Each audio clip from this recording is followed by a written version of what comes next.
Mai avem 2 minute din această partidă.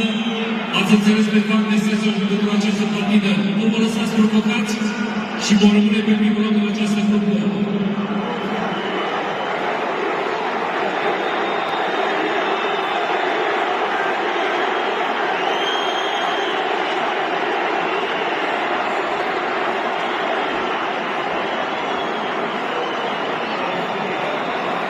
Fii atent la asta ce gesturi face, mă. Uitați-vă un pic la el.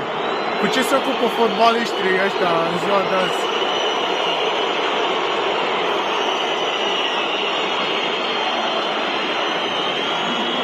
Ia uitați-l, mă, pe băiat.